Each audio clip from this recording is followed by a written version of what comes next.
Oi, professora, tudo bom? Eu vou falar, como eu tinha combinado também junto com você, eu vou falar sobre esculturas. Vai ser no caso do Bernini, vai falar do Michelangelo, mas a escultura barroca tem muito mais coisa para ser analisada. E eu tive uma dificuldade meio grande, porque baseado no que o Wolff falava, tem muita coisa que é mais difícil você ver numa escultura. Mas aí a gente vai tentando e eu vou falando o que eu consigo analisar. É... Bernini foi um escultor, pintor, arquiteto, mas sem sombra de dúvida ele se sobressaiu muito mais sendo escultor.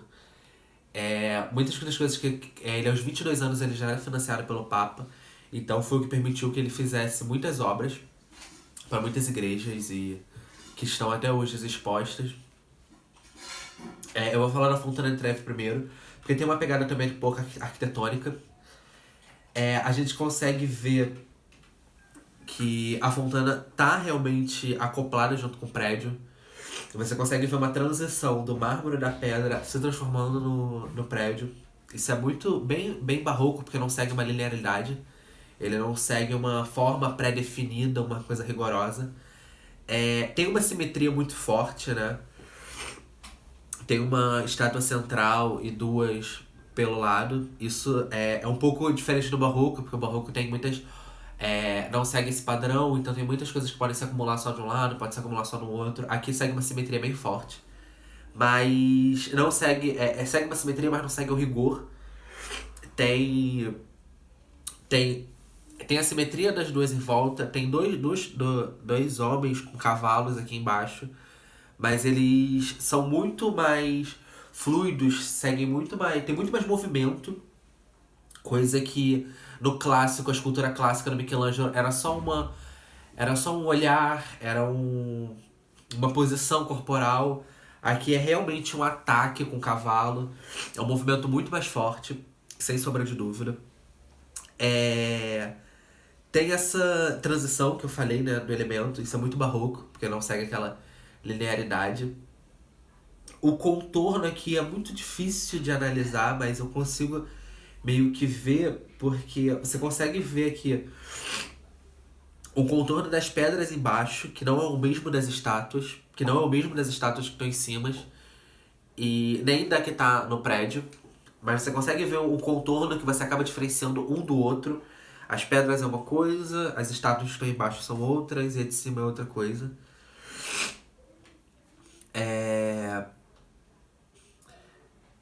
Tem aqui que dá pra ver até um pouco melhor como a ação acontece aqui embaixo, o movimento todo, essa disputa praticamente com o cavalo, muito mais evidente o movimento da estátua, a posição mesmo do central. Eu não consegui achar quem era essa estátua, essa pessoa, ele de volta.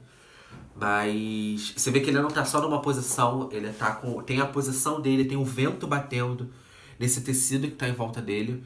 Isso, sem sombra de dúvida, é muito mais barroco do que clássico. É uma coisa muito mais expressiva. Muito mais.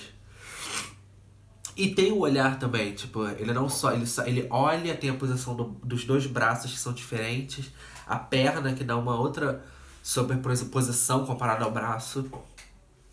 E aquele negócio que não segue um padrão, não segue uma linearidade. Você consegue ver que a pedra aqui se comporta como se fosse um tecido, mas essa pedra ela não tá igual ao tecido. Você consegue ver a transição da pedra seguindo o movimento do tecido e depois indo para trás e depois o próprio tecido cumprindo o papel dele mesmo. E acho que foi isso que eu analisei na Fontana de Trevi. Tem a Beata.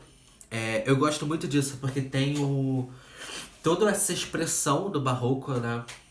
Tem uma unidade, não tem aqui eu acho que expressa até mais ainda o barroco, porque tem uma unidade só. É só uma beata, é só uma pessoa, tem um sentimento muito forte, a mão no peito.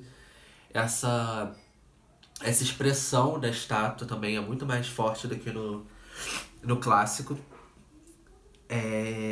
Esse tecido, ele forçou, parece que o tecido, uma roupa, eu acho que não se comporta dessa forma. Tem esse exagero todo pra demonstrar ainda mais essa parte barroca, né? Acho que pra um tecido se comportar dessa forma, ele teria que ser totalmente armado. E acho que foi aí que ele quis dizer isso. Você consegue ver essa precisão tão grande na mão dela no peito, que move até o tecido. Então, tipo, ela não só tá com a mão no peito, ela tá com a mão no peito fazendo força, fazendo com que o tecido se move. Isso é muito mais... É uma unidade muito bem expressiva, né? Porque é uma coisa só. Eu não tenho como analisar muito o contexto em volta. Você pode até ver a luz, porque essa beata, eu vi todas as fotos, tem uma luz que vem daqui pra lá, iluminando primeiro o rosto dela. Isso é bem interessante. Tem umas fotos que estão até mais escuras, que você consegue ver mais essa luz. Então provavelmente tem...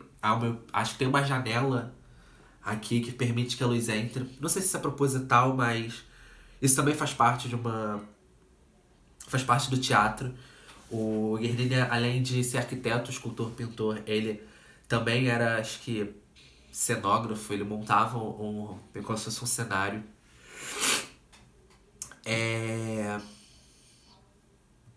Acho que é isso que eu consigo analisar aqui. Porque, e o que eu tava falando da escultura que eu acho muito mais difícil de analisar, é que não tem tanto a superposição de planos. Na Fontana de Trevi até tem. Que era o que eu tava falando, tipo, você consegue ver o que é a cascata, o que são essas estátuas aqui embaixo, a de trás e a de outra trás. Tem uma superposição de planos bem definida. Por isso até que eu quis trazer essa estátua. Mas uma escultura assim, você não tem como adicionar um fundo, porque ela pode se mover de lugar. E eu acho que o fundo que tá atrás dessa beata, acho que não é um fundo que foi definido com a escultura, diferente da Fontana de Trevi.